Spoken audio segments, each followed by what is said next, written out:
Kabataan, alila nga ba ng teknolohiya? Ang teknolohiya ay parang isang bagong mundo para sa mga kabataan. Pero sino nga ba ang mas may kontrol? Ang mga kabataan o ang teknolohiya mismo?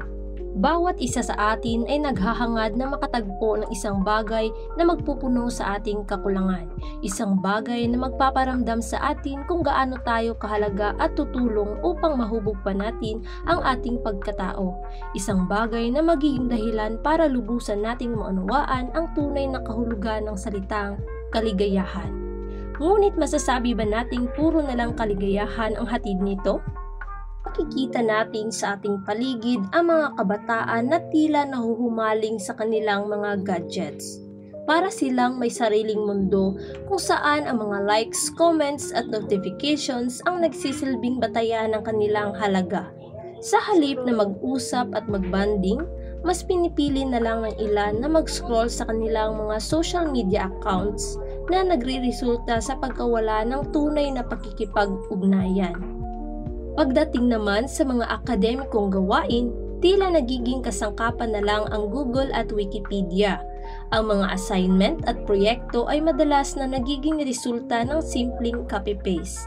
Sa ganitong paraan, unti-unti na nating nalilimutan ang halaga ng sariling pag-iisip at paglikha. Ang dating pagbabasa ng mga aklat ay napapalitan na ng pagbabasa ng mga komento sa Facebook. Ngunit, hindi natin maikakaila na ang teknolohiya ay may malaking bahagi sa ating buhay. Ito ay nagbibigay sa atin ng mas mabilis na paraan upang makipag-ugnayan, makakuha ng impormasyon at makapaglibang. Ang mga online na plataporma ay nagiging daan upang tayo ay magtagumpay sa ating mga layunin.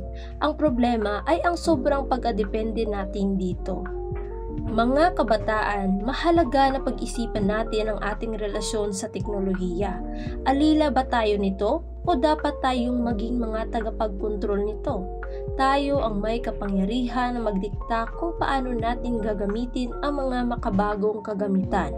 Dapat tayong maging matalino at responsable sa ating mga desisyon.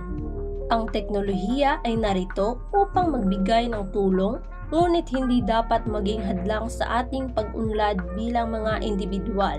Dapat nating gamitin ito upang mapabuti ang ating buhay, palawakin ang ating kaalaman at mapalawak ang ating mga kakayahan. Sa pamamagitan ng tamang paggamit ng teknolohiya, maaari tayong maging mga tagapagkontrol ng ating sariling kapalaran, hindi mga alila nito.